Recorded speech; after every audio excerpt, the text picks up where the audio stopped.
Welcome to you all once again. कितने लोगों ने कल की क्लास ली थी? कौन में की?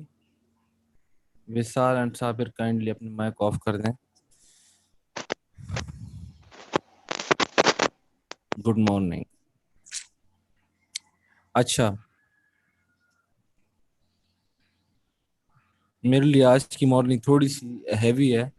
आ, वो ये है कि कल रात क्लास भी हो गई थी, उसके बाद फिर बड़ा कल इंटरटेनिंग किस्म की फुटबॉल हुई है। लिवरपूल जो है वो बहुत बुरी तरह हार गया कल। तो मेरी भी अजीब लाइफ है, मैं कभी इधर कभी उधर। मतलब अगर फुटबॉल स्टार्ट है तो मैं टोटली शिफ्ट हो जाता हूँ, पढ़ाई में भूल जाता हूँ बिल्कुल। But that's life. सो कल की क्लास जिन्होंने अटेंड की थी उनके लिए ये है कि देखें हमारे आ, जो आईआर है इसमें एक पार्ट है इंटरनेशनल पॉलिटिकल इकोनॉमी। ठीक है, किस किस ने ये सिलेबस में देखा है आईआर 2 में?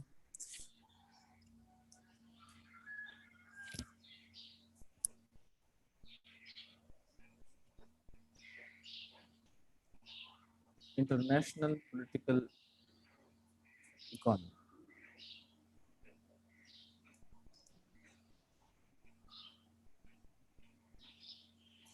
तो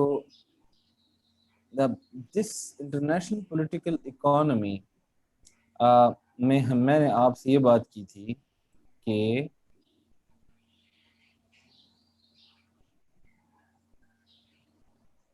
मैंने आपसे ये बात की थी। Wait a minute. कल मैंने आपसे दो तीन चीजें जो डिस्कस की थी वो आईआर से भी रिलेटेड है, बल्कि सारा ही रिलेटेड है सीएसएस से। ठीक है, आईआर 1 में कि आईआर 2? आईआर 1 में, यस आईआर 1 में है। ठीक है।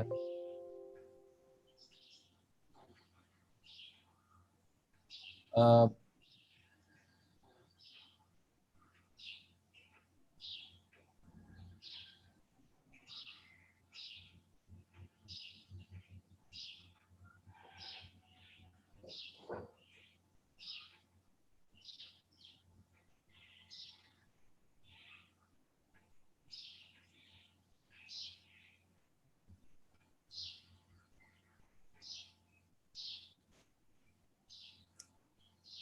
अच्छा, ये वीडियो स्टक हो जाती है, ऐसा होगा गेंद स्टूडियो वर्क। अच्छा जी, तो मैं आपसे क्या कह रहा था कि वी पॉइंट का क्या मतलब? फिफ्थ पॉइंट, अच्छा। ठीक ठीक सही। देखें वहां पे एक तो ये चीज है, दूसरा आईआर 2 के अंदर we have got World Bank and IMF. ठीक, तो उस वर्ल्ड बैंक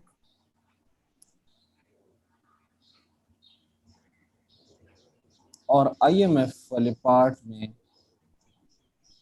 इन दोनों का जो अंडरस्टैंड करने के लिए IR perspective you need to have a concept of hard reserves,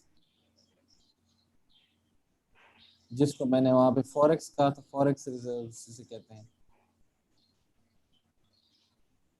और forex change reserves, exports, imports,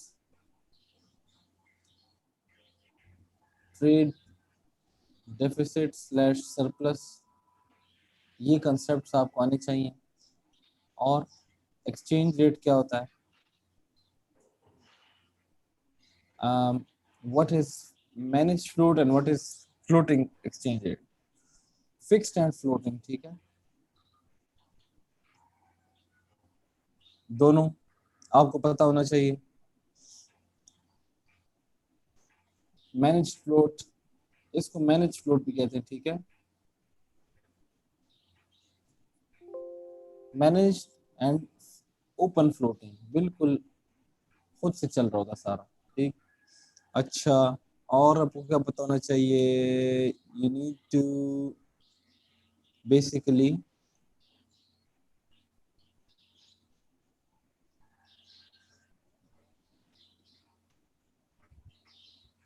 अच्छा इसमें ना मैंने कल आपको कहा था कि आपके पास डॉलर होते हैं, आपके पास गोल्ड भी हो सकता है, ठीक है। गोल्ड जो होता है ना, गोल्ड ये भी आपके रिजर्व को सपोर्ट करता है, करंटली फ्लोटिंग है।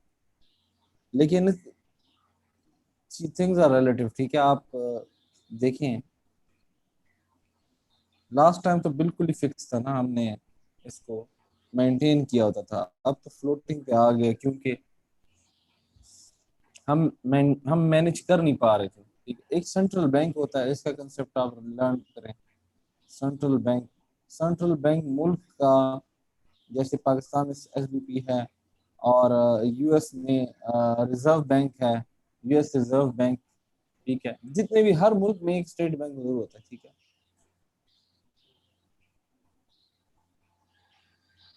डीवैल्यूएशन,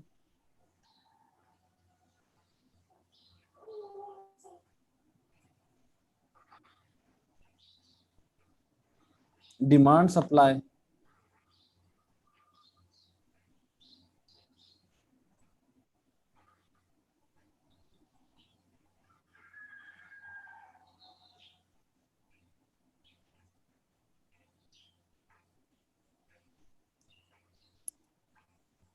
हाँ, इंटरेस्ट रेट,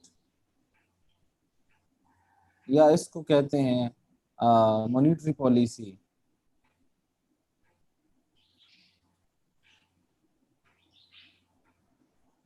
जो आपका होता है। मुझे ये बताएं कि ये सारी चीजें कल मैंने आपको बताई या नहीं बताई? इसमें कौन सी वाली चीज जो है वो आपको नहीं कल समझ आई? Because you are special people. वो तो फ्री था, ये तो आईआर की क्लास है। Special treatment, most favoured treatment, आप बताएं इसमें कौन सी चीज ऐसी थी जो कल वहां पे नहीं हुई? ये सारी चीजें कल हो गई हैं, ठीक है। एनी हाउ, कुछ चीजें हैं जो कि इसके अलावा हैं, जो कि मैं वहां पे नहीं बताई है, वो भी आप सुन लें, ठीक है।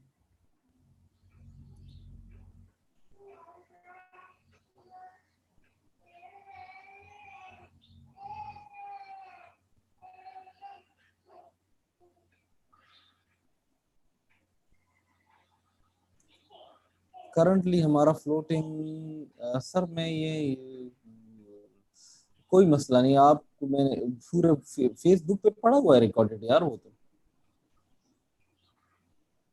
आप फेसबुक पे वो पड़ा रहेगा, ठीक है। You can watch it until you are alive. So मैं आपसे बात करने लगा था आईएमएफ की, ठीक है। देखिए आईएमएफ में एक चीज है जिसे कहते हैं एसडीआर,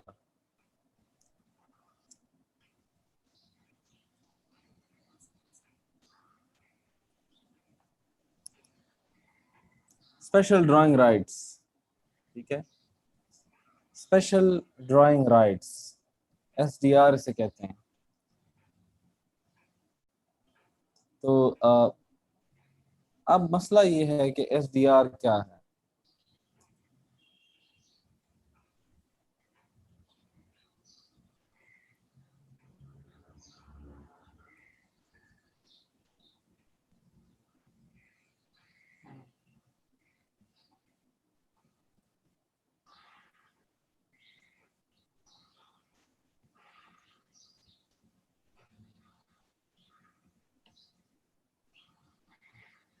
एसडीआर देखिए, आईएमएफ के पास एक बास्केट ऑफ करेंसी होती है, ठीक है। ये आईएमएफ ने क्रिएट की 1969 में, सही है।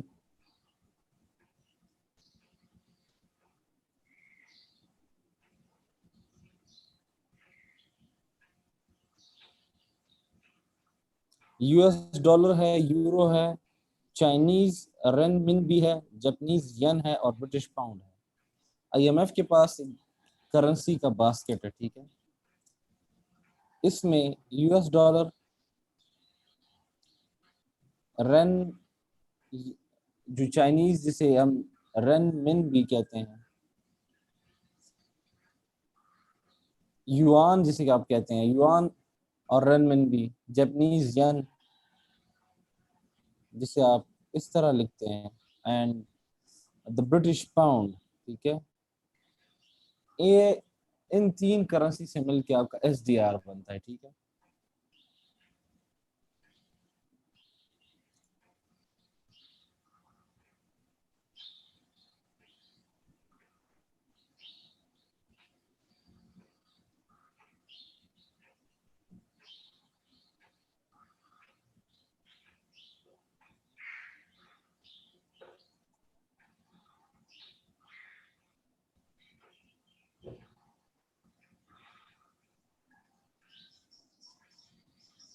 तो ये क्या है जी, बास्केट ऑफ करेंसी है, और ये स्टेट्स के पास होते हैं एसडीआर। ये एक इन पांचों से मिलके बनता है, ठीक है।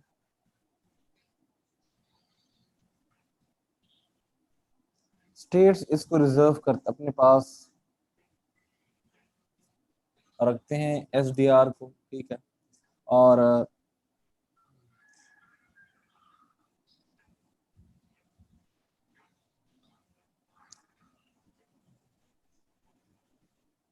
स्पेशल ड्राइंग राइट्स कहते हैं, ठीक है।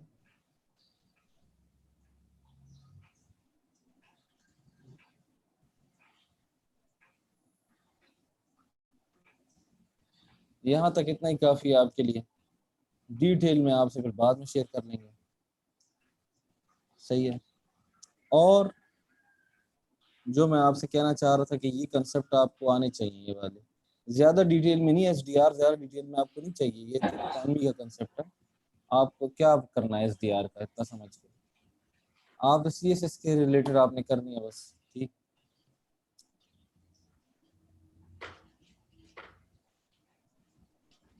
ये जरूर जान लें कि वोटिंग आईएमएफ में कितनी है। वोटिंग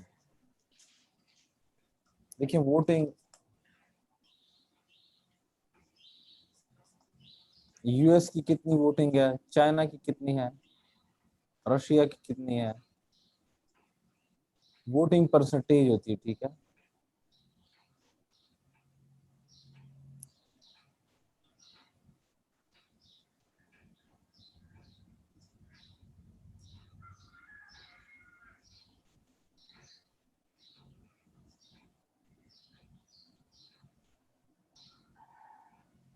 मेरे पास यूएस की 16.5% है और चाइना की 6.5% है। इसको आप चेक कर लीजिए, लेटेस्ट चेंज होते रहते हैं।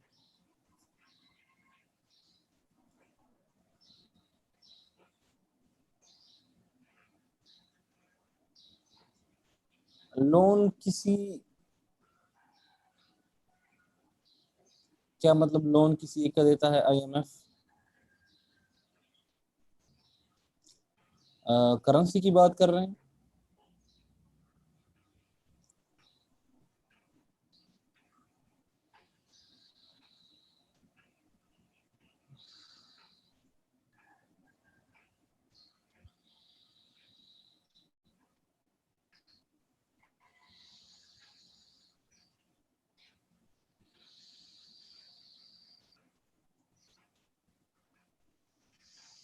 डॉलर्स? आईएमएफ तो एसडीआर से तो नहीं देता। आईएमएफ ने एसडीआर से कुछ नहीं देना, आईएमएफ तो डॉलर्स देता है 10 की सीधा। कोई भी डिसीजन आईएमएफ ने करना है तो उनके पास ये परसेंटेज है। माइक पोम्पियो ने क्या कहा था? माइक पोम्पियो ने कहा था हम आईएमएफ का पैसा, आईएमएफ का डॉलर चाइनीज लोन रिपेमेंट पे जाने नहीं देंगे। क्या मतलब कि देखिए, पाकिस्तान क्या है, डेट में था, Pakistan balance of payment crisis में था। सो पाकिस्तान के आईएमएफ के पास, उधर से US was not on good terms with Pakistan, तो यूएस ने कहा कि हम आईएमएफ को अलाउ नहीं करेंगे कि वो डॉलर्स दे पाकिस्तान को, ताकि वो उन डॉलर से फिर चाइना को रीपे करे, तो हम ये अलाउ नहीं होने देंगे। लेकिन फिर हमने अफगानिस्तान वाला शोशा छोड़ दिया कि हम आपकी पीस कराते हैं, आ जाओ। तो यूएस जो है उसने एग्री किया, यूएस खामोश हो गया और हमें लोन मिल गया। ठीक है, तो वहाँ पे वोटिंग होती है, आपको ऐसे लोन नहीं मिल सकता कि आप लोन लेके आ जाए। कोई भी डिसीजन है तो लोन वोटिंग होती है। समझ आई?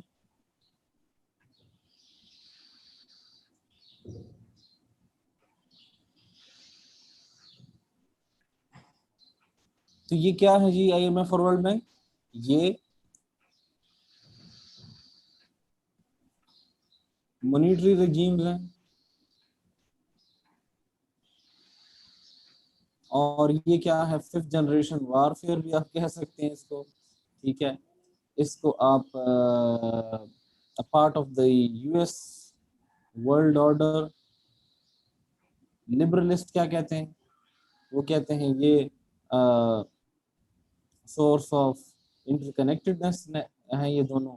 रियलिस्ट कहते हैं कि ये क्या है, रियलिस्ट कहते हैं कि these are used for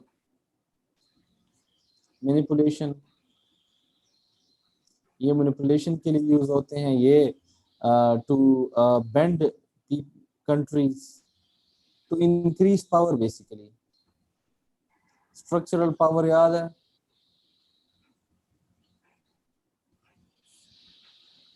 US अपनी हेजमनी को रीस्टेट कराने के लिए वर्ल्ड बैंक आईएमएफ का सहारा लेता है। ठीक है, फैटर भी ऐसी चीज है, फैटर में भी यही होता है।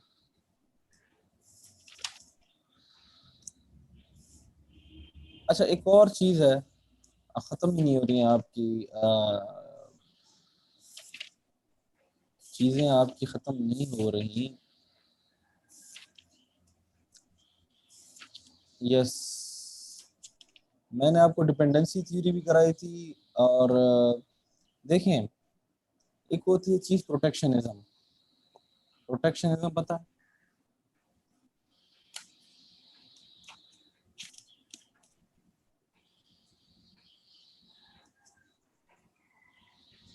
Protectionism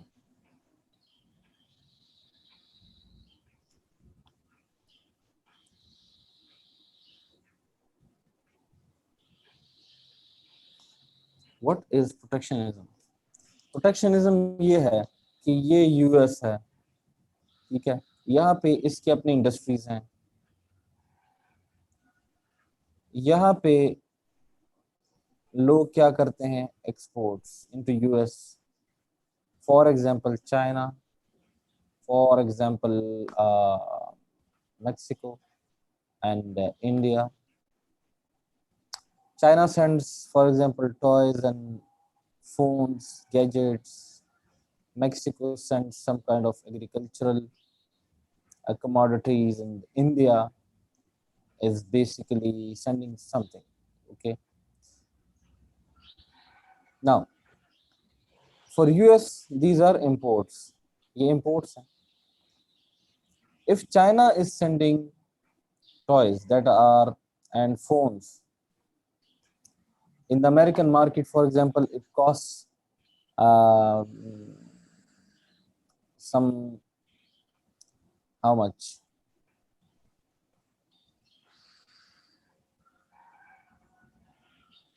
$150 for a phone of MI, right? या some kind of Chinese brands जो कि हैं, वीवो है या इस तरह कुछ और है, ये क्या है, अमेरिका में सेल हो रहे हैं। यूएस की अपनी कंपनीज हैं, जैसे यूएस में फोन की कौन सी कंपनीज हैं, जैसे वन प्लस है, ठीक है, वन प्लस यूएस कंपनी है, या अमेजोन के फोन हैं, या गूगल के हैं। एप्पल को छोड़ दें, Apple is a special case, Apple is a special case, it will sell, does not matter whatever the situation is, phones of Apple are going to sell. Samsung is Korean, right? Samsung is Korean, leave that. I'm just giving you an example that these are US companies, these are Chinese. The US phone, let's suppose it costs $250. Okay.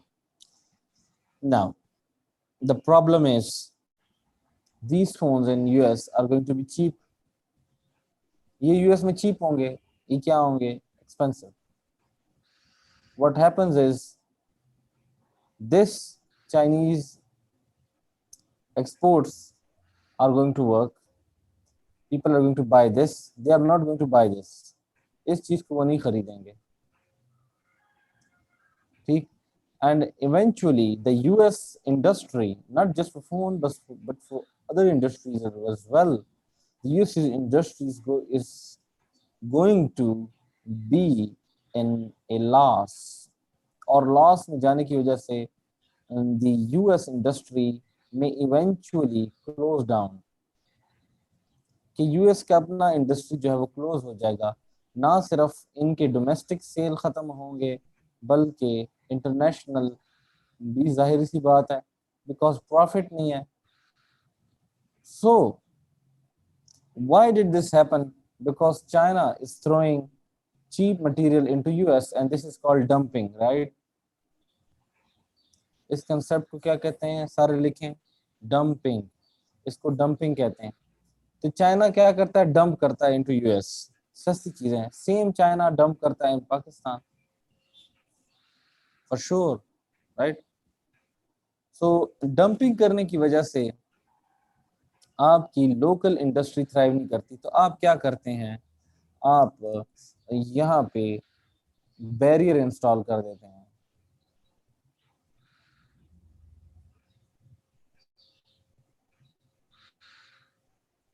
This barrier is called as tariff and non-tariff barriers। दो तरह के होते हैं, ठीक है? The tariff barrier क्या है? Tariff barrier जो कि डोनाल्ड ट्रंप ने लगाए भी हैं। टैरिफ बैरियर ये कि you increase taxes on the imports, tax on imports.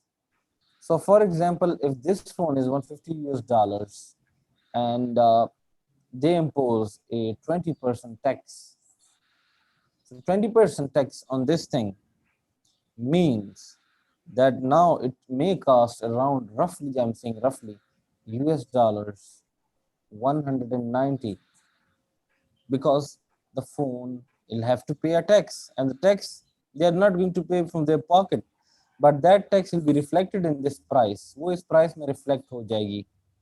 So what happened is आपकी cost increase हुई, ठीक है? जब आपकी cost increase हुई, so now the market has become competitive and this industry may thrive, and eventually these companies will be discouraged। ये discourage होंगे कि हम क्यों यहाँ पे बिजनेस करें, बिकॉज यहाँ पे टैरिफ टैक्स बैरियर्स हैं जनाब। देयरफॉर एक तो ये टैरिफ बैरियर, दूसरा non tariff barrier. Non tariff में आप टैक्स नहीं लगाते, आप एक कमोडिटीज के ऊपर बैन लगा देते हैं।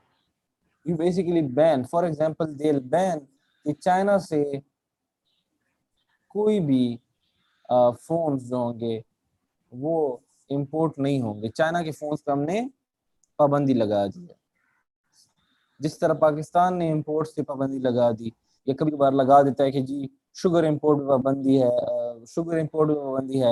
वीट इंपोर्ट पे पाबंदी। तो nobody can actually import sugar because local industry का जो शुगर है, जो लोकल शुगर मिल्स हैं, वो सारे के सारे क्या हो जाएंगे? नुकसान में जाएंगे, ठीक? देयरफॉर ये जो दोनों मेजर्स हैं, इसे क्या कहते हैं? Protectionism.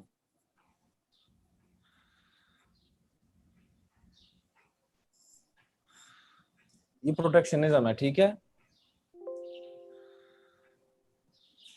Protectionism is basically A concept of realism. ये रियलिज्म को सपोर्ट करता है, ठीक है? प्लस प्लस, समझ आ रही है सबको कि नहीं? दूसरा, नॉन टैरिफ बैरियर होता है, बैन लगा देते हैं आप कमोडिटीज पे, आप टैक्स नहीं लगाते, आप बिल्कुल उनकी इंपोर्ट बंद कर देते हैं कि ये चीज आएगी नहीं मुल्क के अंदर।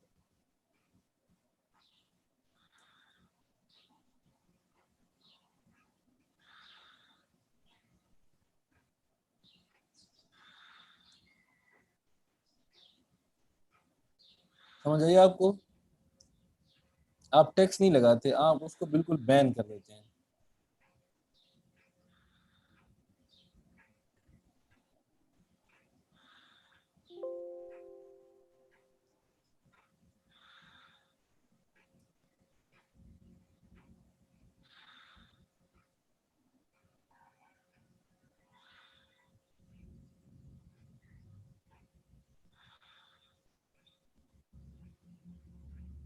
करेगा फिर, क्यों नहीं करेगा, वो भी आपको कर देगा बैन और आप भी कर देंगे, फिर दुनिया क्या हो जाएगी?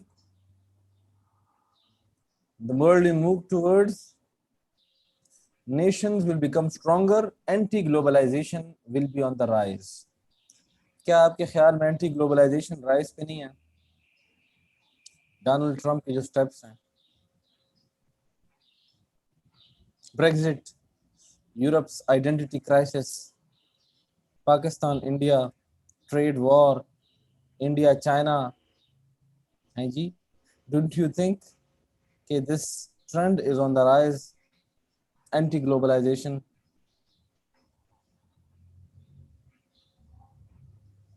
जी, डी ग्लोबलाइजेशन की तरफ जा रहे हैं हम।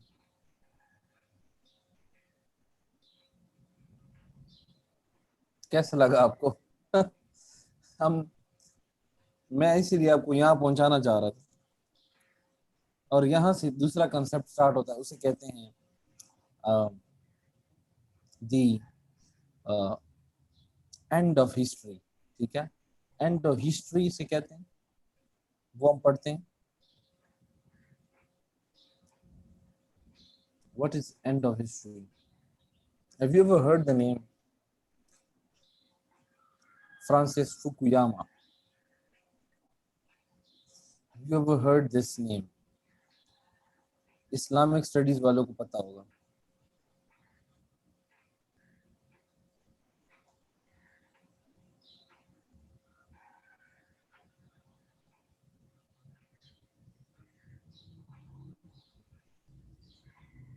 Okay, read, what do you mean by read? Okay, so let's move towards Francis Fukuyama. What does Mr. Fukuyama say basically is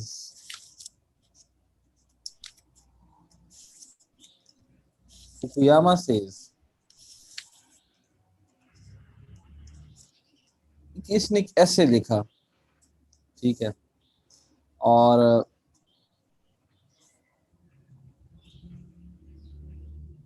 अच्छा देखें, कोल्ड वॉर वाला जो है ना, कोल्ड वॉर की क्लास, वो यूएस हिस्ट्री की जब क्लास होगी कोल्ड वॉर की, तो आप सारे उसमें आ जाएंगे, आईआर वाले। ठीक है, अभी यूएस हिस्ट्री क्लास स्टार्ट होगी, तो उसमें जब कोल्ड वॉर की क्लास होगी तो आप सारे उसमें आ जाइएगा।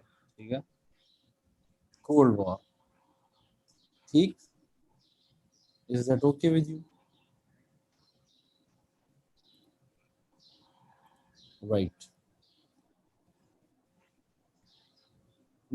एक end of history and the last man, 1992।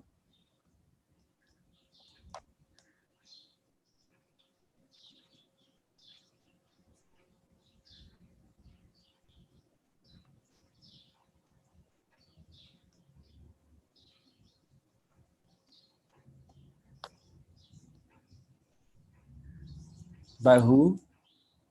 Francis Fukuyama.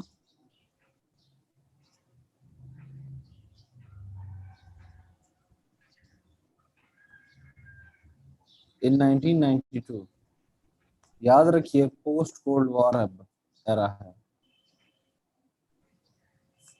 Post cold war में हम आ चुके हैं। कोल्ड वॉर हम ये हिस्ट्री में भी क्लास में पढ़ेंगे, जब क्लास होगी तो you will receive the notification in your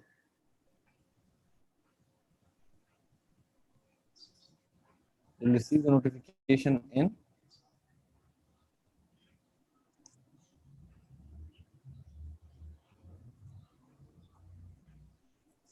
विशाल। आप अपना माइक बंद कर दें, ठीक है, वरना मैं आपका माइक पर बंद कर दूंगा, ठीक है।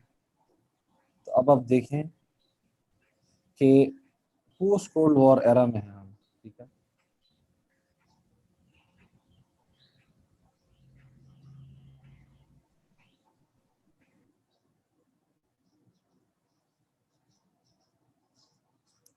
और द एंड ऑफ हिस्ट्री क्या था? देखिए, इन्होंने एक जनाब साहब ने, फ्रांसिस फुकुयामा ने एक शोशा छोड़ा कि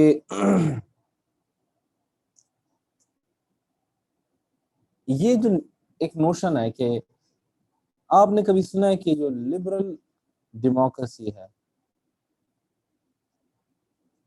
democracy is the best form of government, सुना है आपने?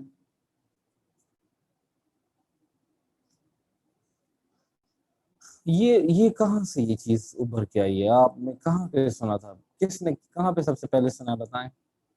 आप लोगों में, मैं कमेंट्स चेक कर रहा हूँ, आप में से कितने लोगों ने ये कहाँ से सुना ये बात? किधर से आपके जहन में आई कि democracy best form of government है? Where did you read this? Where did you saw it?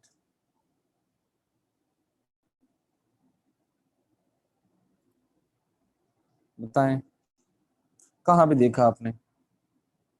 ये बीमारी कहाँ से आपको लग गई कि अब आप हर पेपर में लिखते हैं कि democracy second year school life और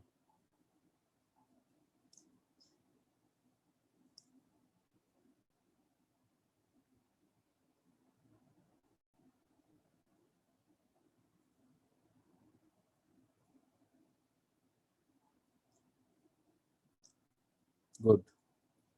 देखें, मसला ये है कि ये इस बंदे ने, फ्रांसिस फुकुयामा ने, जब कैपिटलिज्म वर्सेस कम्युनिज्म, ये कब चल रही थी? कोल्ड वॉर, याद है? फ्रांसिस फुकुयामा ने ये क्लेम किया कि end of the cold war is not just an end of an era, rather the end of history in itself. उसने कहा कि कोल्ड वॉर के का जो एंड है, ये सिर्फ और सिर्फ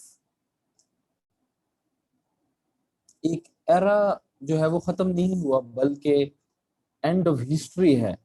हिस्ट्री का मतलब कि एक, आप कह सकते हैं कि जो डिबेट चल रही थी वो खत्म हो गई।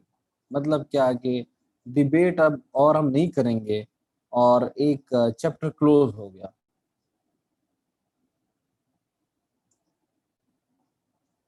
वो चैप्टर क्या था जो क्लोज हुआ, वो देखें।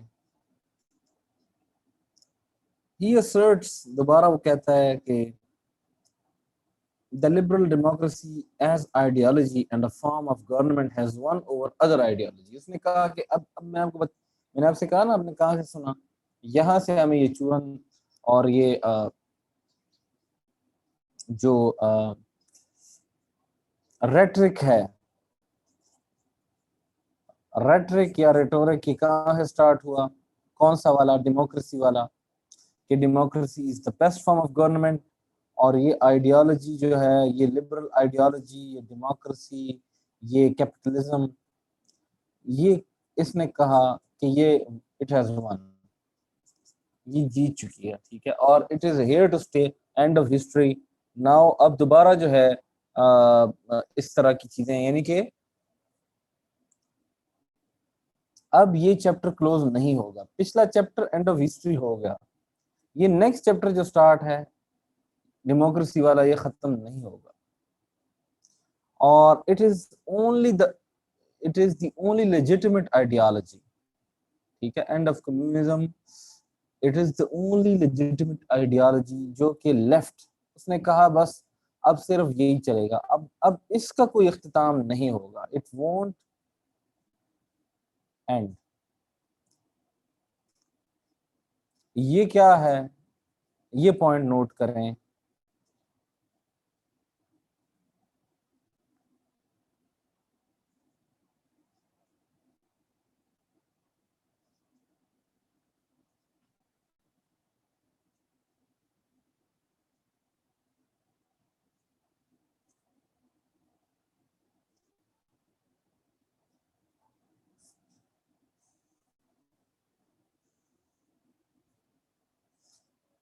समझ आई कि ये इंसानी इर्तिकाई निज़ाम, आइडियोलॉजी, जो इंसान के आइडियोलॉजी का इर्तिका है, एवोल्यूशन। एवोल्यूशन क्या होती है कि ये एक चीज थी, इससे ये बढ़ सही होके ठीक होके ये बन गई, फिर ठीक होके थोड़ी और ये इसकी कटिंग हुई और एट द एंड हमें एक हीरा मिल गया, ठीक है, आफ्टर एन एवोल्यूशनरी प्रोसेस। ठीक है, विद पैसेज ऑफ टाइम चीजें ठीक होती गई और हमें एक चीज मिल गई। सिमिलरली मिस्टर फुकुयामा कहता है अपने इस बुक में कि this is the end point of mankind's ideological, ideology में अब और चेंजेस नहीं है। ठीक, this is the highest intellectual triumph, ठीक है, जिसको आप और इम्प्रूव नहीं कर सकते। इसने कहा ये फाइनल ट्रूथ है। क्या final? Liberal democracy final truth है, इसमें आप और चेंजेस नहीं ला सकते। इसमें किस चीज में? लिबरल, लिबरल मैं लिब डेम लिखूंगा। लिबरल डेमोक्रेसी क्या है? हाईएस्ट फॉर्म है, इसमें no more changes, delta is change, ठीक है, ये इट्स हियर टू स्टे, ठीक है। और फिर इसने कहा कि tribal, slavery, agricultural, bureaucracy, monarchy, वो सारे क्या हैं? खत्म हो चुके हैं, ठीक है। पुराने जो फ्यूडलिज्म वगैरह थी सर क्या है, उसको डिफीट हो चुकी। और जो लिबरल डेमोक्रेसी है, it has conquered one from who, from monarchy, fascism, communism etcetera, सबको क्या हो गई है? हार हो गई। और वो ये कहता है कि इन सब के अंदर क्या थे? फॉल्ट्स, गलतियां थी। और ये कहता है कि इसके अंदर कोई no faults in liberal democracy. ये final form of human government होगी। आसान समझ आ रही है आपको या नहीं, ये बताएं। यहाँ तक बताएं, क्या आपको कोई डाउट है?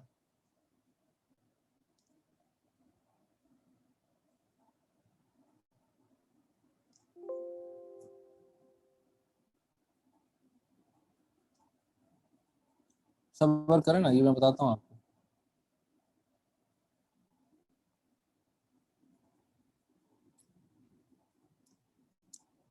सही है, आगे। And of history, liberal democracy supports capitalism, ठीक है। लिबरल डेमोक्रेसी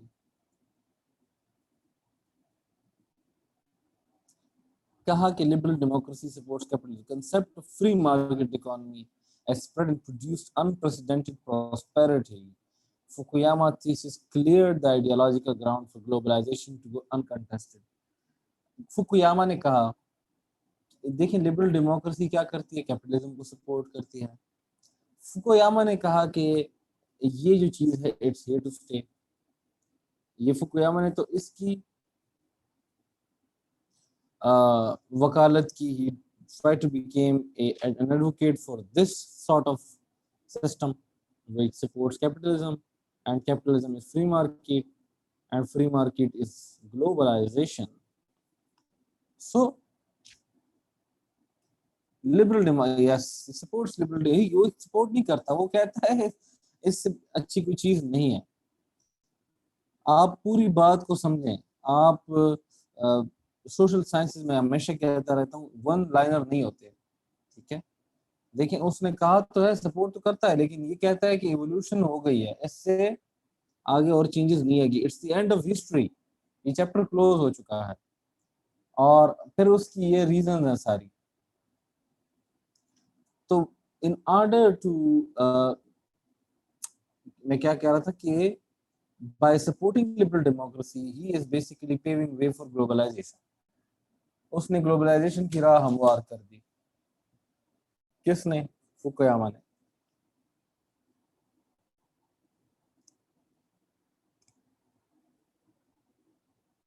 फुकुयामा का जो काम है वो हेगल, मार्क्स से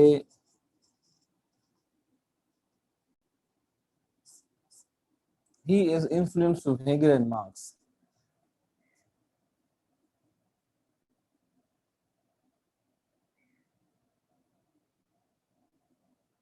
देखिए, कार्ल मार्क्स ने कहा कि feudalism, socialism, communism, imperialism, Mister Marx said कि ये जो चीजें हैं, these are here to stay. समझ आई? तो ही डिफर्स विद मार्क्स कि ये चीजें स्टे नहीं करेंगी। ही अडॉप्टेड मिस्टर हेगल का कंसेप्ट है एक directional study of history.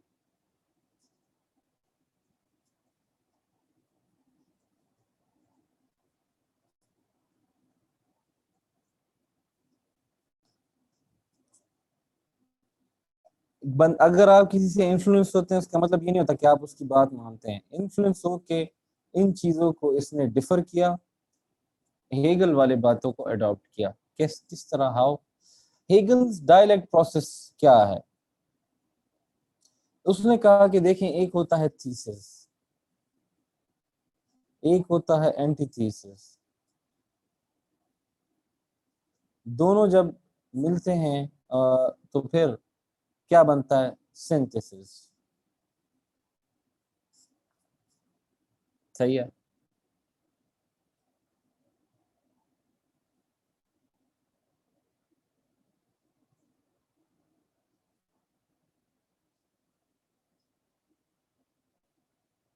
Hegel ने भी ये बिलीव किया। ये एक रियलिटी होती है, इसकी एक पोजीशन होती है, दोनों मिल मिला के एक सिंथेसिस, एक नई चीज बन जाती है। ठीक है। और उसने कहा कि ये सच को जानने के लिए, to find what is the truth, ये एक प्रोसेस है टू फाइंड द ट्रुथ। ठीक है। अब मैं आपको आगे बताता हूँ थीसिस और एंटीथीसिस से कैसे हमारी एंड ऑफ हिस्ट्री बनती है। हेगल बिलीव्ड कि evolution of the human society would and. Hegel ने यह कहा कि एवोल्यूशन कब खत्म होगी, यानी इर्तिका कब खत्म होगा? जब इंसान अपनी बेसिक नीड्स, जब इन when man can achieve a society that provides basic needs, ऐसी सोसाइटी जब अचीव हो जाएगी,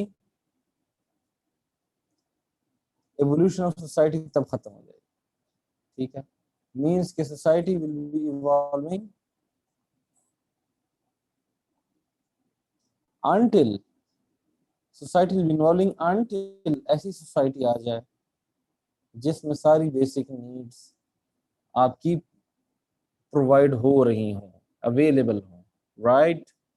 so this is the Hegel concept. अब हेगल से आगे हम अपनी बात पे आ जाते हैं। हेगेलियन डायलेक्टिकल प्रोसेस क्या है? इसने कहा कि देखें, अगेन, थीसिस, एंटीथीसिस, दोनों से मिलके क्या बनता है? सिंथेसिस। ठीक है। अब उसने कहा कि ये एक एवोल्यूशन हो गई। ठीक है। अब इस सिंथेसिस को ये कहता है कि again if there is some shortcoming, तो this will again become thesis and there is going to be an antithesis जो कि इसकी अपोजिशन करेगा। ठीक है। और फिर इन दोनों से फिर दोबारा synthesis. This synthesis may act again as a thesis। अगर इसमें कोई शॉर्टकमिंग हुई तो इसके साथ एंटीथेसिस मिलके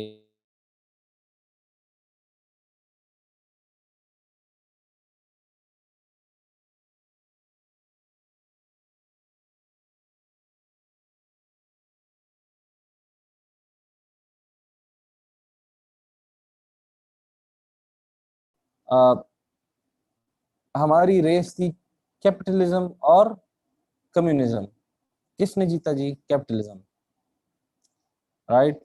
अब कैपिटलिज्म एंड ऑफ हिस्ट्री कहता है, फ्रांसिस फुकुयामा कहता है कि ये सिंथेसिस है। क्या? Capitalism is the synthesis. वो कहता है कि कैपिटलिज्म जीत चुका है। सो बात ये है कि जीत चुका है या नहीं। किसी ने यहाँ पे बात की थी कम्युनिज्म की, somebody said कि रशिया हैज कम्युनिज्म। तो can communism again act as antithesis? Time will tell, right. If democracy and liberal democracy, capitalism fails, maybe its antithesis may come and knock it off. ठीक है, it's highly possible. ठीक है, तो philosophical basis of the thesis मैंने आपको बताई। उसने कहा, फुकुयामा ने, कि history progresses in terms of ideas. ठीक है, कंट्रडिक्शन ऑफ आइडियाज हिस्ट्री क्या करती है? History progresses by refining the contradiction. जो आइडियाज की कंट्रडिक्शन होती है वो with the passage of time क्या होती है? रिफाइन होती चली जाती है। ठीक है, और ये प्रोसेस कंटिन्यू होता है अंटिल फ्लॉज आर एड्रेस्ड। जैसे मैंने आपको पहले कहा कि इवोल्यूशन में चीजें चलती हैं, फ्लॉज एड्रेस होते हैं। सिमिलरली हिस्ट्री में भी ऐसे होता है कि एज वी मूव ऑन, तो जो आइडियाज की कंट्रडिक्शन है वो कंट्रडिक्शन स्टेप बाय स्टेप क्या होती चली जाती हैं? रिफाइन होती चली जाती है। ठीक है, और इसका आप लोग ऐसे जब लिखते हैं ऐसे, ठीक है, तो आपने जब पहले ऐसे लिखा था, first essay of your CSS, तो there were a lot of mistakes. ये आपके सर ने आपको कहा कि यार ये मिस्टेक्स हैं काफी, और आप preposition ठीक नहीं यूज कर रहे, you are not using the correct language, your grammar has mistakes, your thesis statement should be of this length, your paragraph is this length. You must have heard this, right, when you are writing your first essay. So similarly, when you wrote the second essay, so some of the mistakes of the first essay were mitigated, khatam ho gaye, and the third attempt, more decrease in your errors. Similarly, as you time went on, errors जो थे वो क्या होते चले गए?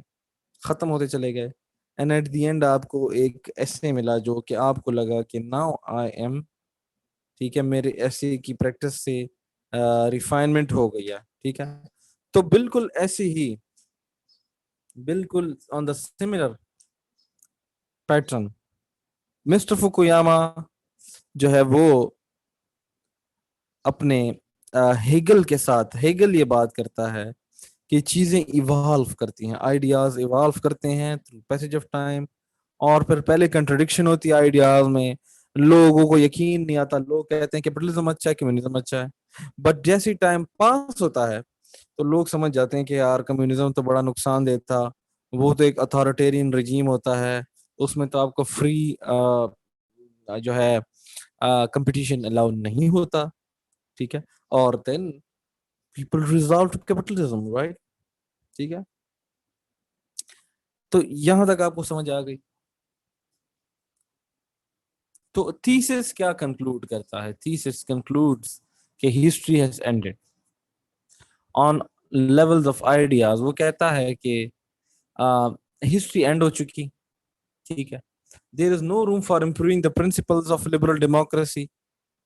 ये thesis है, ठीक है, कि अब हिस्ट्री एंड हो चुकी है on all levels, there is no room for improving principles of liberal democracy, all states will become democratic as final solution. सारे स्टेट क्या बन जाएंगे? डेमोक्रेटिक। और कन्फ्लिक्ट्स रहेंगे between democracies and non democracy, conflicts चलेंगे। कन्फ्लिक्ट्स का मतलब democracy non democracy के दरमियान कन्फ्लिक्ट्स होंगे, लेकिन डेमोक्रेसी इवेंचुअली क्या हो जाएगी? विन कर जाएगी।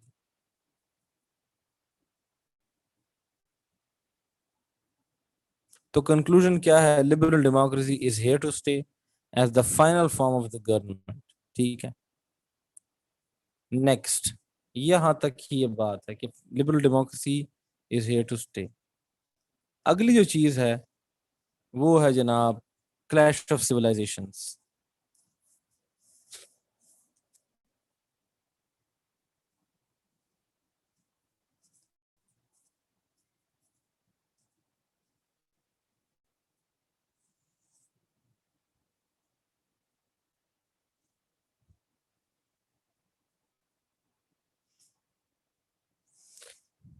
अच्छा, थोड़ी सी क्रिटिसिज्म देख ले पहले उसकी।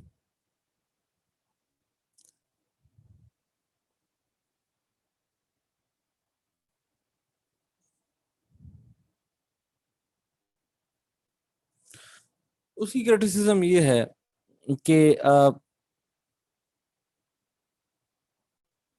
अगर liberal democracy best form of government है, तो जैसे कि स्टूडेंट ने कहा रशिया और चाइना का बताएं जी, वो तो राइज हो रहे हैं और वहां पे क्या है, कंट्रोल्ड डेमोक्रेसी है। फिर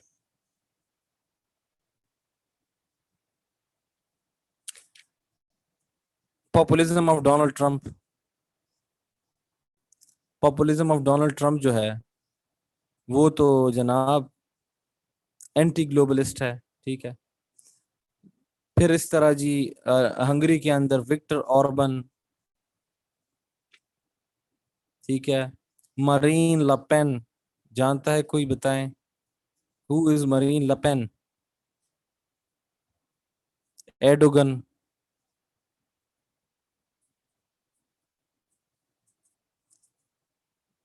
तो ये सारे जो लोग हैं, ये तो anti globalist sort of populist लोग हैं जो कि नेशन स्टेट पे बिलीव करते हैं, अथॉरिटेरियन रजीम पे बिलीव करते हैं, ये ओपन मार्केट फ्री चीजें, लिबरल डेमोक्रेसी, इन चीजों पे तो ये लोग बिलीव नहीं करते। तो फिर क्या एंड ऑफ हिस्ट्री कैसे हुई? ठीक है। फिर फ्रांसिस फुकुयामा को ये बात पता होनी चाहिए कि यूरोप में देखें ब्रेग्जिट।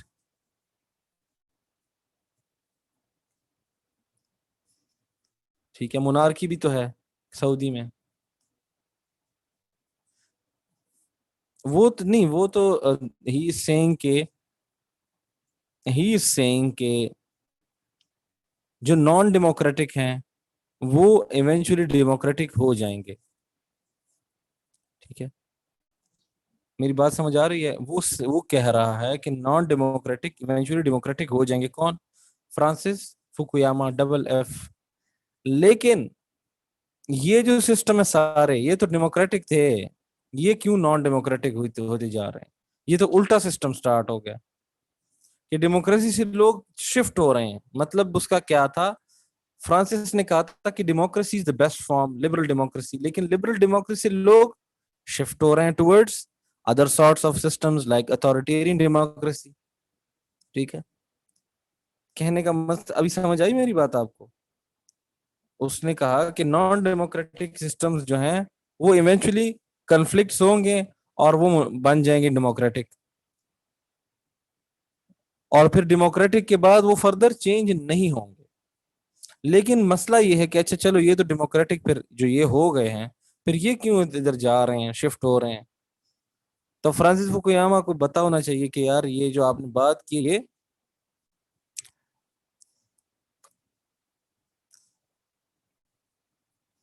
बात ठीक नहीं है। फिर देखिए डेमोक्रेसी,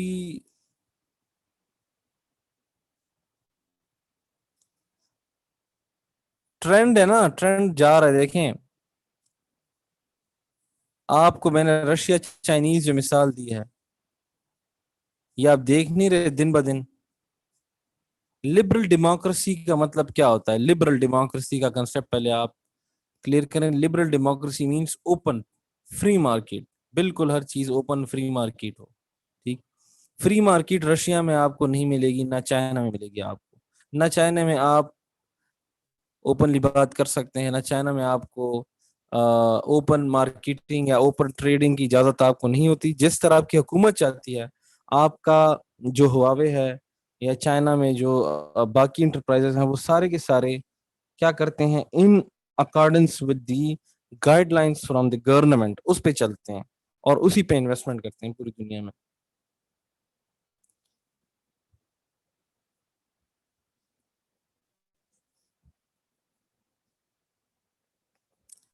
तो हम ये कह रहे हैं कि मिस्टर फुकुयामा साहब, चेंज तो चलो नहीं हुआ कंप्लीट, डेमोक्रेसी से नॉन डेमोक्रेटिक तो कोई नहीं हुआ, लेकिन राइज तो हमें नजर आ रहा है ना, ट्रेंड हमें नजर आ रहा है कि लोग इस तरफ से मूव कर रहे हैं टुवर्ड्स अदर सिस्टम्स। जिसको उसने कहा कि नॉन डेमोक्रेटिक का ये मतलब नहीं होता कि उसका मतलब होता है कि डेमोक्रेसी से हट के और सिस्टम्स, अथॉरिटेरियन रिजीम्स हैं जैसे कि, ठीक है, सोशलिस्ट सिस्टम हो गया, ठीक है, समझ आ रही है। सो फिर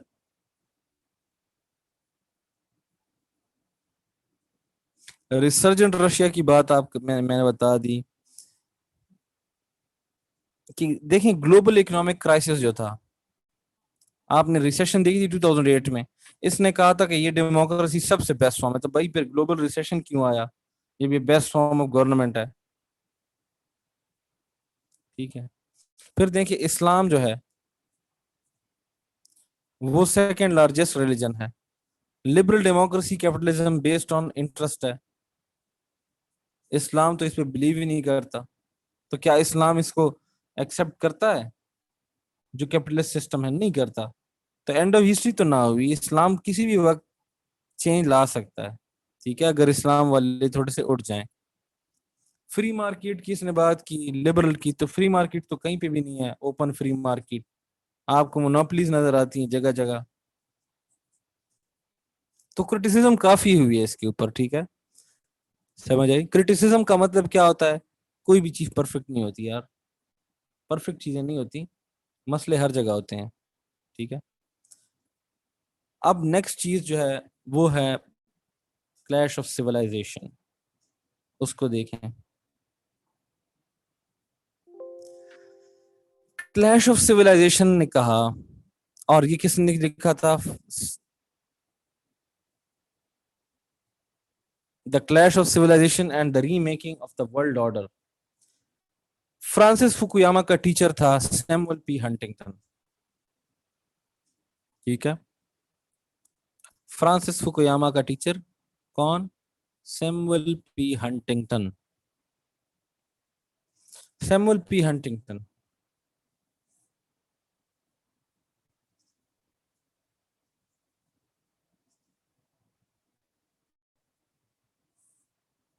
हंटिंगटन साहब ने कहा कि देखें, बात यह है कि ये जो फुकुयामा बातें कर रहा है ये बिल्कुल फजूल बातें, ठीक है।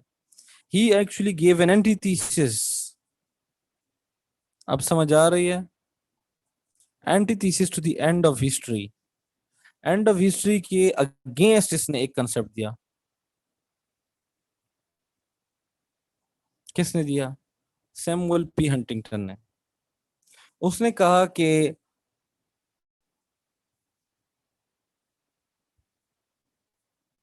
आइडियोलॉजिकल कन्फ्लिक्ट सब नहीं होंगे, अब कल कन्फ्लिक्ट्स कल्चरल होंगे।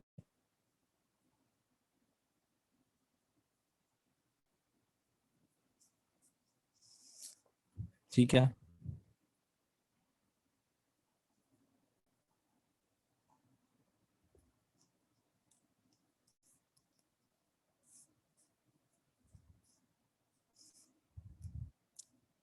उसने कहा आइडियोलॉजिकल नहीं होंगे, तो जब आइडियोलॉजिकल नहीं होंगे तो फिर क्या होंगे जनाब, तो आइडियोलॉजिकल की जगह उसने कहा कि कल्चरल होंगे। The fault lines between the civilization will be in the better lines of future.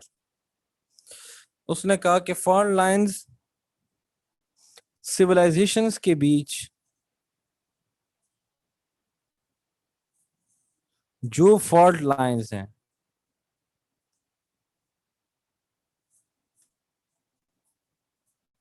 Civilisations में जो फॉल्ट लाइंस हैं,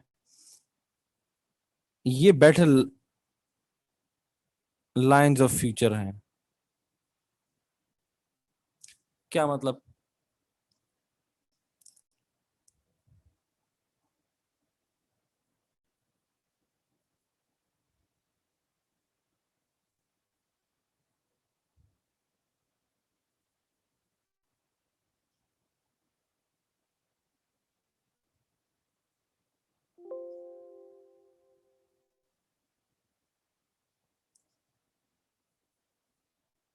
सिविलाइजेशन क्या होती है पहले ये समझें। Civilization is a cultural identity, ठीक है। सिविलाइजेशन क्या है? Cultural identity. Villages, religion, regions, ethnic groups, nationalities, religious group with cultural diversity at different levels, ठीक है।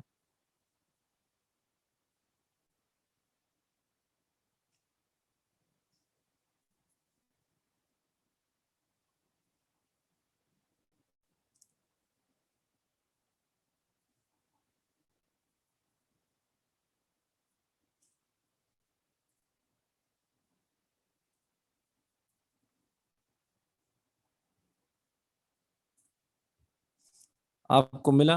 A civilization is a cultural identity. Villages, regions, ethnic groups, nationalities, religious groups with cultural diversity at different levels. समझ आई? ये civilisation.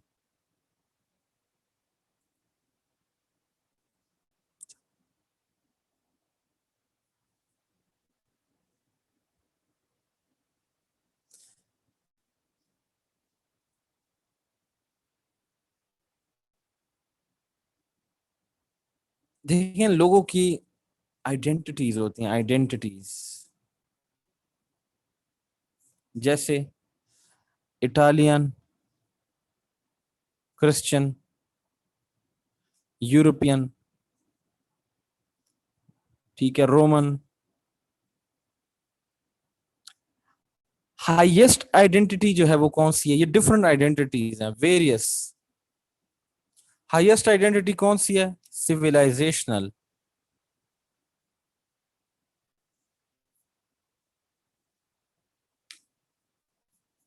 Highest identity कौन सी है? Civilisational. और civilisations में rise and fall आता रहता है। एक सिविलाइजेशन कभी राइज पे होती है, कभी फॉल पे होती है, ठीक है।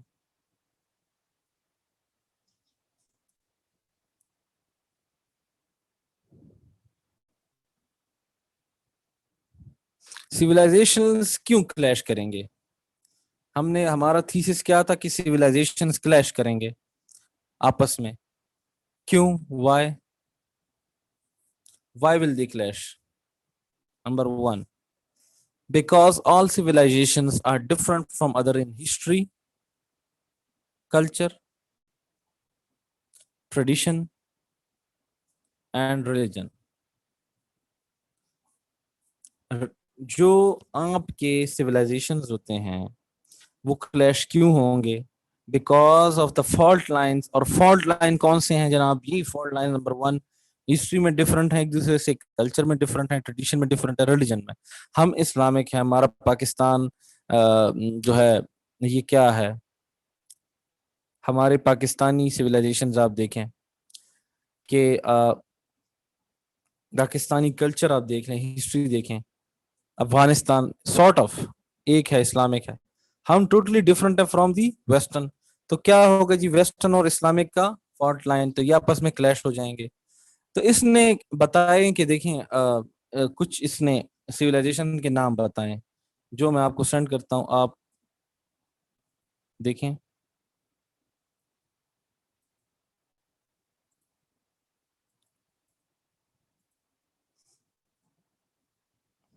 Western, Confucian, Japanese, Islamic, Hindu, Slavic, orthodox, Latin American and possibly African civilization. इसने ये बताया कि ये हैं सिविलाइजेशंस और ये आपस में क्या हो जाएंगे जी? लड़ पड़ेंगे। ठीक। किसने कहा? Samuel P Huntington.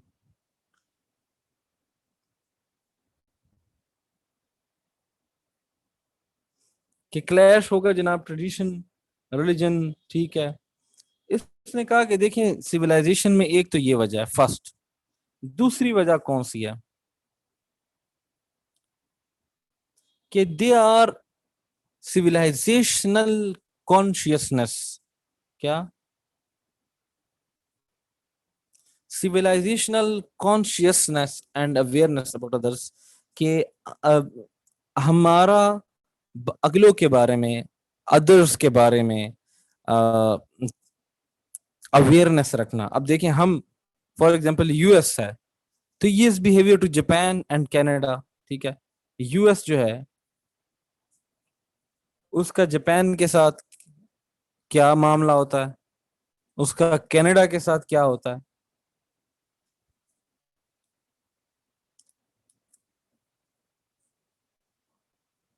हिस्ट्री को मद्देनजर रखते हुए, बेस्ड ऑन हिस्ट्री, देखें यूएस ने जापान को न्यूक्लियर से उड़ाया, ठीक है। अब जापान क्या कर रहा है जी, अब जापान बिल्कुल ठीक है। वाई? सिविलाइजेशनल अवेयरनेस, कि अमेरिका ने ऐसा किया था, ठीक है, हमारे साथ, तो वो बात उनको याद है। कनाडा के साथ उनकी हिस्ट्री, उनकी फ्रेंडशिप, उसकी वजह, तो दो दो वजह से, कि एक तो ट्रेडिशन में, रिलीजन में, कल्चर में, हिस्ट्री में, they are totally different from one another, different होते हैं और फिक्स होते हैं, फिक्स। इस्लाम चेंज नहीं होगा, इस्लाम इस्लाम ही रहेगा, क्रिश्चियनिटी क्रिश्चियनिटी रहेगी, ठीक है। इसमें आप क्या नहीं कर सकते, एक दूसरे के साथ इनको मर्ज नहीं कर सकते, ठीक है। समझ आई?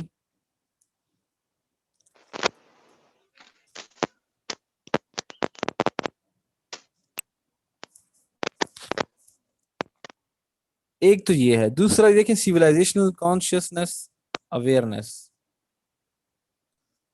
इसी में क्या होता है कि अवेयरनेस होती है कि हमारे डिफरेंसेस कहाँ लाई करते हैं, वेयर डज द डिफरेंस लाई। और जब वो डिफरेंसेस आपको पता होती हैं सिविलाइजेशंस को एक दूसरे की, तो उसकी वजह से कन्फ्लिक्ट फ्यूल हो जाते हैं, ठीक है।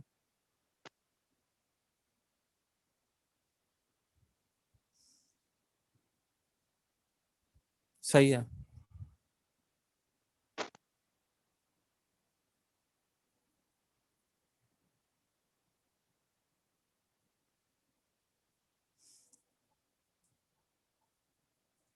नंबर थर्ड क्या है कि जी, जो आपका कल्चरल कैरेक्टरिस्टिक्स होते हैं, ठीक है, cultural characteristics are prominent differences.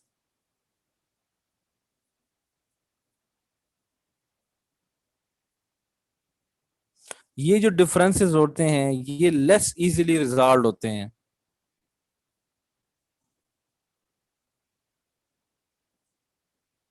मतलब क्या है कि हमारा इस्लाम का और हिंदुइज्म का एक डिफरेंस है। हम कहते हैं कि जी ये गाय का पेशाब नहीं पीना चाहिए, ये गलत है, इंडियन कहते हैं कि नहीं ये होगा। तो हमारा क्या है जी, डिफरेंस है पूरा, ठीक है। सिविलाइजेशंस में पूरी डिफरेंस है, कंप्लीट एक 180 डिग्री शिफ्ट। इस 180 डिग्री डिफरेंस को आपका लेस इजीली, मतलब कुछ केसेस होंगे कि जिसमें रिजॉल्व हो जाएं, लेकिन लेस इजीली का क्या मतलब है कि ये रिजॉल्व नहीं होते और फिर इवेंचुअली क्या होता है, क्लैश ऑफ सिविलाइजेशंस, ठीक है। समझ आ रही है मेरी बात?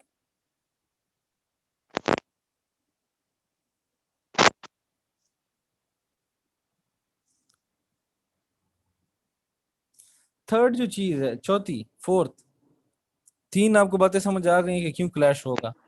फोर्थ, नंबर फोर्थ, कि ग्लोबलाइजेशन ने नेशन स्टेट्स और आइडेंटिटीज को, globalization weakened long standing identities and nation state.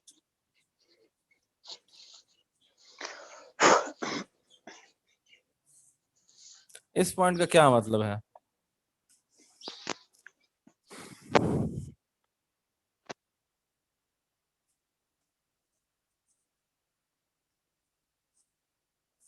Nation state को वीकन किया,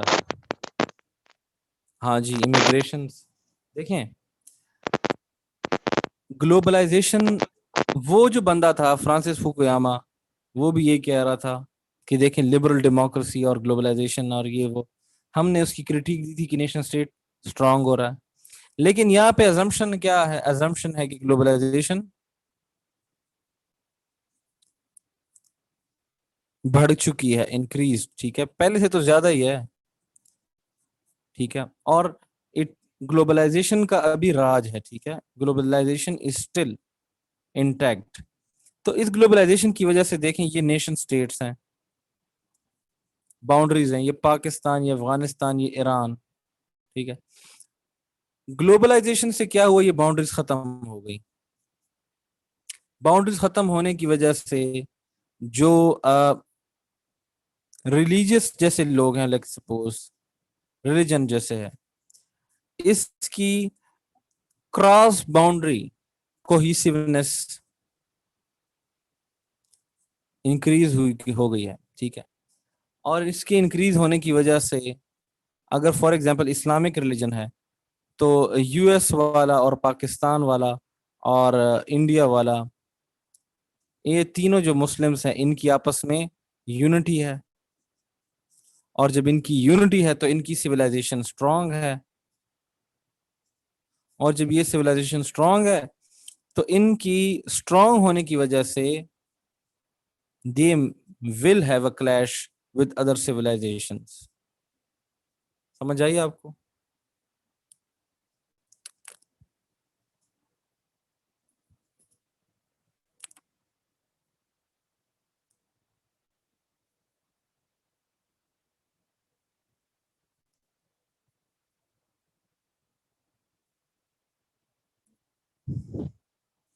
जी, did you did you understand कि मैंने आपको कितना एक डीप किस्म की बात मैंने की है? अगर आपको समझ आ गई है तो वेल एंड गुड, नहीं समझ आई तो लेट मी नो। कि ग्लोबलाइजेशन से क्रॉस बाउंड्री सिविलाइजेशन स्ट्रेंथन होती है, जिसकी वजह से सिविलाइजेशन स्ट्रांग होगी, इवेंचुअली क्लैशेस इरप्ट होंगे, क्लैशेस होंगे बिटवीन सिविलाइजेशन, ठीक। अच्छा, नेक्स्ट क्या है जनाब, के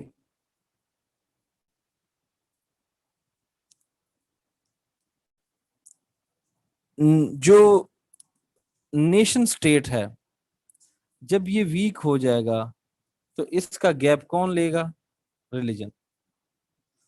आपको याद है जब 1648 में वेस्टफेलियन, मैंने आपसे बात की थी, वेस्टफेलियन ट्रीटी में रिलीजन को किसने रिप्लेस किया था? Nation states. Religion was replace by nation states, ठीक है। रिलीजन को किसने रिप्लेस किया था जनाब, बोलें? नेशन स्टेट्स ने। अब नेशन स्टेट्स में ग्लोबलाइजेशन स्टार्ट हो गई, तो अब नेशन स्टेट्स की जगह जो गैप क्रिएट हुआ, उस गैप को किसने फिल किया? Again religion.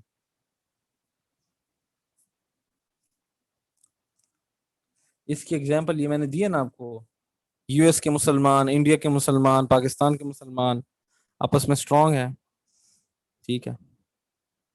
क्या क्लैशेस हुए नहीं हमारे मुसलमानों के, जो वेस्टर्न चार्ली एब्डो, या जो इसके अलावा नॉर्वे में, स्वीडन में, बेल्जियम में जो अटैक्स होते हैं, तो वो क्लैशेस क्या हैं? वो यही है ना, मुसलमानों के और western western civilization and the Muslim civilization की क्या है? क्लैश है, क्लैश ऑफ सिविलाइजेशन, ठीक है।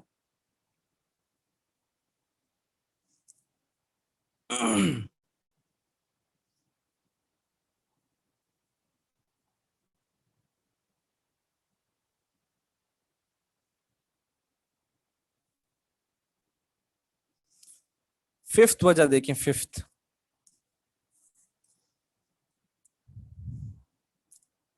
वेस्ट जो है ये क्या है, पीक पे है। और जो नॉन वेस्ट है वो क्या है? नॉन वेस्ट जो है वो डी वेस्टर्नाइज हो रहा है। डी वेस्टर्नाइज का मतलब रिटर्निंग टू इट्स रूट्स। यानी कि नॉन वेस्ट जो है वो वेस्टर्न वेस्टर्न मॉडल्स को छोड़ रहा है। कैसे? वेस्टर्न मॉडल्स को दे आर लीविंग।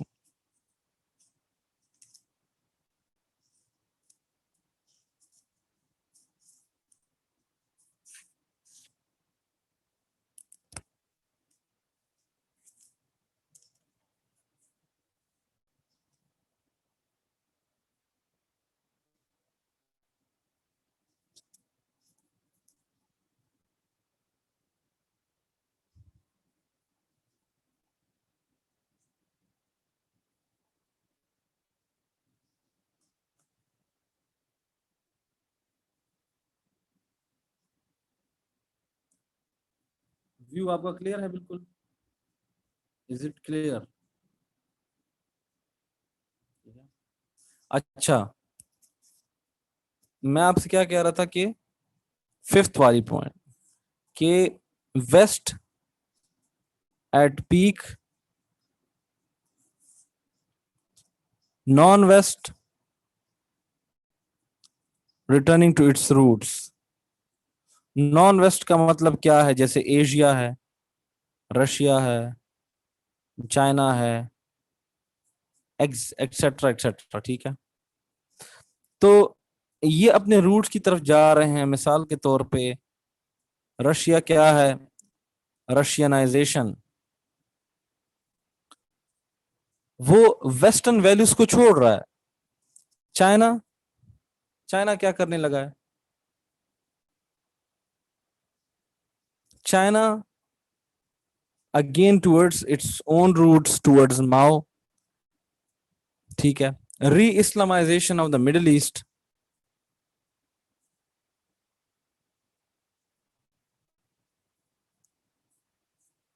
आप देखें, ईरान को चेक करें अगेंस्ट अमेरिका।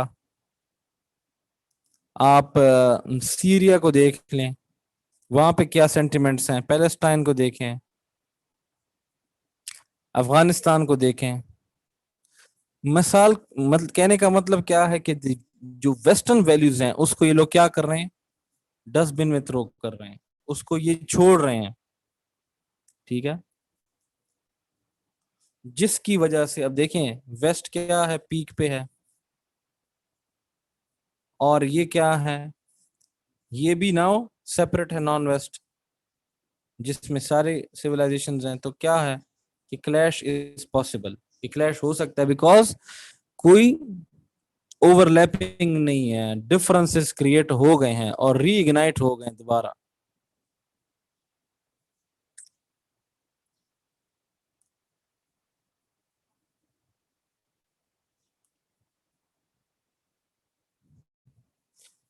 सिक्स जो मैंने आपको बात बतानी थी वो क्या है कि economic regionalism is on the rise.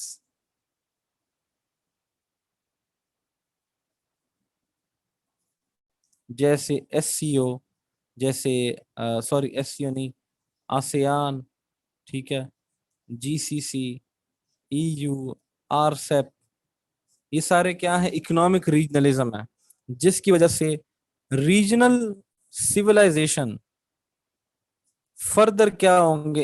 री इन्फोर्स होंगे। समझ आ रही है?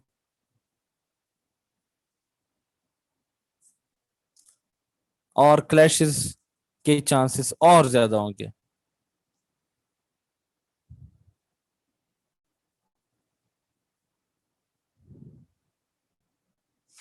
देखें ये तो थी क्लैश क्यों होगा। थोड़ा और इन चीजों को, अ, इन्हीं बातों को, यही छह बातें हैं इसमें, ठीक है, जिस वजह से क्लैश होगा। देखिए, एथनिक जो बात होती है, एथनिक एंड रिलीजियस। एथनिक क्या है? फॉर एग्जांपल पश्तून, या पाकिस्तानी आप कहें, या एशियन कहें, या कुछ भी कह लें आप, एथनिसिटी। रिलीजियस, इस्लाम, क्रिश्चियंस, हिंदूज, ज्यूज। इसमें एक चीज यूज होती है, अस वर्सेस देम, हमारा और उनका झगड़ा। ये जो वर्डिंग यूज होती है, ठीक है, ठीक है। एक तो पॉइंट ये है। दूसरा, वेस्ट क्या करता है? अपनी सिविलाइजेशन को प्रमोट करने के लिए, प्रोटेक्ट करने के लिए, to maintain dominance they promote democracy. वो डेमोक्रेसी को प्रमोट करते हैं ताकि उनकी सिविलाइजेशन स्ट्रेंथन हो जाए, ठीक है। एक और आपने कंसेप्ट सुना होगा, वेस्ट वर्सेस द रेस्ट।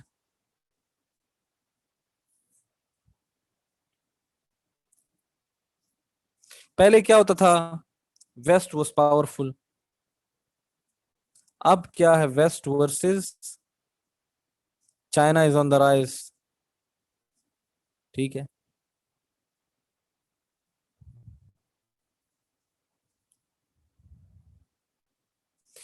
ठीक है, अब पहले तो कोई इकोनॉमिक चैलेंजेस इनको नहीं थे, लेकिन अब चाइना है। वेस्ट क्या है? वेस्ट ने आपके यूनाइटेड नेशन सिक्योरिटी काउंसिल को कब्जे में लिया हुआ है। 3 वर्सेस 2 का वहां पे 2 वर्सेस 2 की गेम है, रशिया चाइना। आपका आईएमएफ पे कंट्रोल है इनका, ठीक है। और मॉनेटरी सिस्टम भी इनके हाथ में, सिक्योरिटी भी इनके हाथ में है। आपका मीडिया, कैपिटलिस्ट जितने भी जायंट्स हैं। कहने का क्या मकसद है कि western civilization has become universal civilization, ठीक है।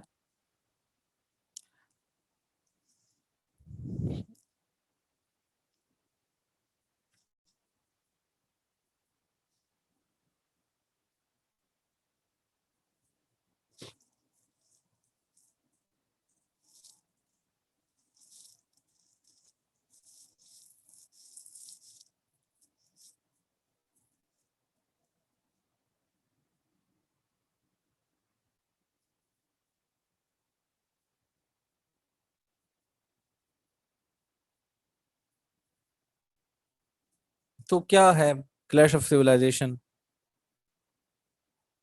Conclusion, to conclude, to conclude,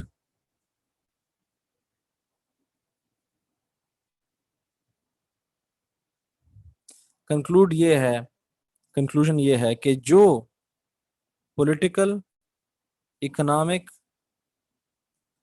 security institutions होंगे, ये विद इन सिविलाइजेशन होंगे, देन अक्रॉस सिविलाइजेशन।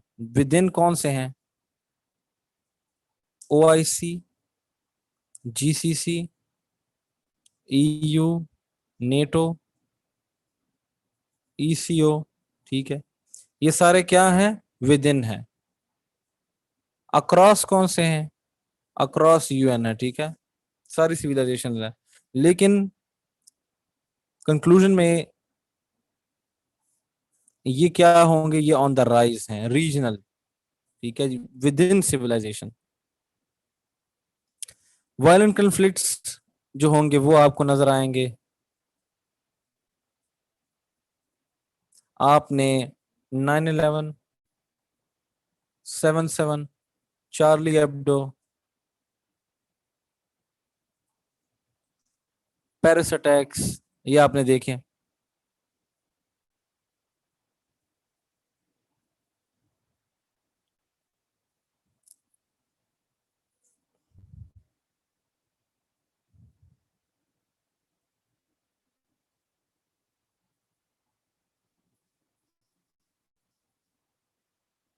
और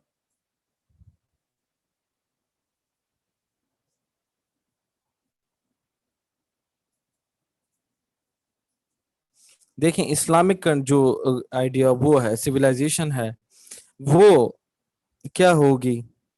वो चाइना के साथ इस हंटिंगटन साहब कहते हैं कि इस्लामिक और Chinese cooperation against the west होगी। क्या आपको नजर आ रही है Turkey is moving towards China, Pakistan moving towards China, Middle East moving, not has moved but there are trends, Iran moving towards China against the west, आपको नजर आ रही है? ये हंटिंगटन साहब का थीसिस ये है सारा, ठीक है।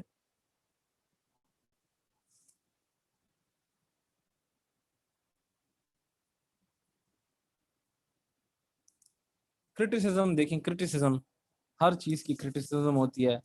इसमें भी हवाई बातें होती हैं, तो हवाई बातों को लोग उड़ा उड़ा के फेंकते हैं। सुने, क्रिटिसिज्म नंबर 1 कि ये इमेजिनरी लाइंस हैं, ठीक है। कौन से? सिविलाइजेशन वाले इमेजिनरी लाइंस हैं, इमेजिनरी फॉल्ट लाइंस है। कोई एक्चुअल आपको कोई ऐसे लाइनें तो नजर नहीं आ रही कि यार ये सिविलाइजेशन और ये यहाँ पे जो डिफर करती हैं। तो ये क्या है? ये इमेजिनरी है, हर बंदे के माइंड में है, ठीक है। कुछ लोगों को ये लगती है फॉल्ट लाइंस, कुछ लोगों को नहीं लगती, ठीक है।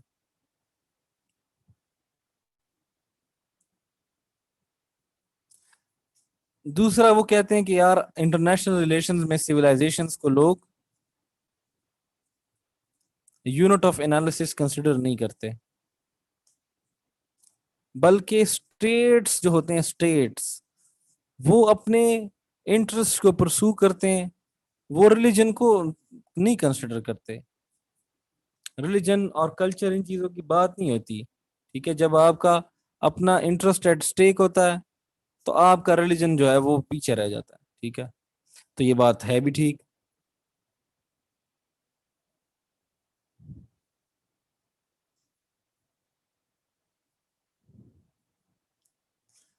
देखिए, वो तीसरी बात ये कि इस्लाम के पीछे ये बंदा पड़ा हुआ है, इसको बहुत ज्यादा ग्रेट डील ऑफ क्या कह सकते हैं अटेंशन, यानी सारी अटेंशन इस्लाम के इर्द गिर्द जो है घूम रही है। इतनी ज्यादा अब कोई और भी बंदा किसी और रिलीजन पे बात कर ले, लेकिन हंटिंगटन साहब की सारी जो एजम्पशंस हैं वो इस्लाम के इर्द गिर्द हैं।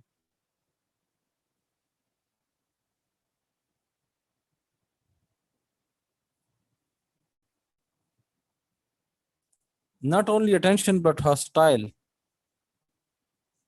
Hostile attention. ठीक है, इस्लामिक सिविलाइजेशन से मुराद, इस्लाम से मुराद इस्लामिक सिविलाइजेशन, तो ये इसकी क्रिटिसिज्म है। ठीक है, और कुछ लोग कहते हैं कि यार इसको ये शौक है, ये कोल्ड वॉर को आगे बढ़ाने के चक्कर में है। ठीक है, कल्चरल क्लैश के थ्रू।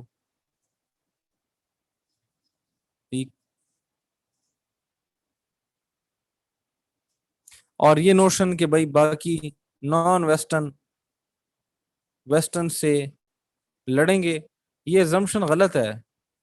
किसने कहा है कि ये लड़ाई हर हाल में होगी? This जम्पशन is wrong. आज भी कोऑपरेशन चल रही हैं, पाकिस्तान अमेरिका के साथ कोऑपरेट कर रहा है। ठीक है, इंडिया यूएस के साथ कोऑपरेट कर रहा है। ठीक, तो कोऑपरेशन तो हो रही हैं जनाब।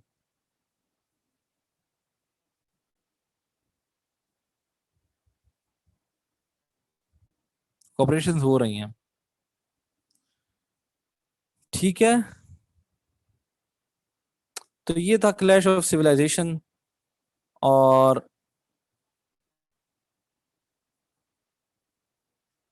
यहाँ तक आज हमने यहाँ तक यहीं तक हमने रखना है। ठीक है, अच्छा, देखिए कल हमारी होगी last class regarding for current period. एक क्लास कोल्ड वॉर की है, वो हम कब लेंगे? यूएस वालों के साथ। ठीक है, सब जाग रहे हैं। कल जो हमारी क्लास होगी वो होगी कश्मीर के ऊपर। ठीक है, ऑन कश्मीर। ठीक है, फिर मुझे आप, जब हम कल की क्लास कर लेंगे, ठीक है, फिर हम पेपर अटेम्प्ट करेंगे, पेपर देखेंगे कि कैसे आपने सॉल्व करना है। ठीक है, और पेपर अटेम्प्ट के साथ इम्पोर्टेंट आप लोग ये करेंगे कि जब ये सारा हो जाएगा तो यू लेट मी नो कि हमारी कौन सी चीज़ जो है वो होनी चाहिए जो रह गई है। ज्यादातर हमारा almost 85%, if I am not wrong, it's covered. ठीक है, 85% टू 90% कवर हो चुका है। जो छोटी मोटी चीजें, नेशनल क्या है, नेशनलिज्म और ग्लोबलाइजेशन, रिडंडेंट टॉपिक है। ग्लोबलाइजेशन तो ऐसा टॉपिक है कि यार उसको आपने क्या पढ़ना है, ग्लोबलाइजेशन क्या कनेक्टिविटी है, पढ़ते रहें सारा दिन पढ़ते रहें। ठीक, सो कश्मीर इज इम्पोर्टेंट, वो हम कल कर लेंगे। ठीक है, और पेपर अटेम्प्ट भी कर लेंगे। मुझे आप एक बात बताएं कि कश्मीर की हिस्ट्री क्या, मुझे बताना। आप लोग क्या लोग समझते हैं कि यार आप कश्मीर की हिस्ट्री भी हम पढ़ लें? ठीक है, कि इसकी बहुत डिटेल्ड हिस्ट्री है। ठीक है, 1900 एंड पता नहीं कब से वो महाराजा उसको रूल कर रहा है। तो बजाय उसके अगर हम करंट जो स्टेप्स लिए हैं मोदी ने, वो देखें, प्राइम मिनिस्टर इमरान खान की जो स्पीच थी वो देख लें यूएनजीए में, हिंदुत्व पॉलिसी देख लें, हिंदुत्व क्या चीज है, और इंडिया ने क्या स्टेप्स लिए, पाकिस्तान ने क्या स्टेप्स लिए जब वो हुआ, इंडिया का कौन सा आर्टिकल खत्म किया जिसकी वजह से कश्मीर की ऑटोनमस जो उनका स्टेटस था वो खत्म हुआ। मैं समझता हूँ कि हमें करंट वाला करना चाहिए। आप लोग क्या समझते हैं?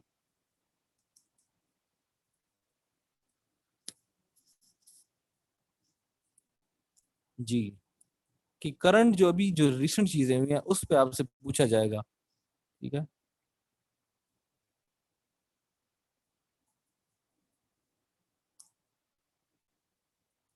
Any questions?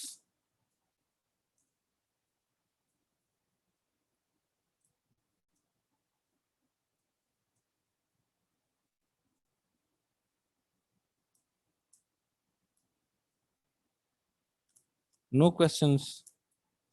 So okay, that will be it for today. आज की क्लास इतनी ही होगी।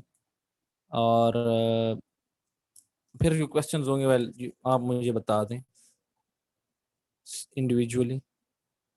ठीक है। और जिन लोगों ने इकोनॉमी की क्लास नहीं ली वो ले लें, ताकि वो जो कंसेप्ट है वो आपको समझ में आ जाए। ठीक है। ओके जी, अल्लाह हाफिज।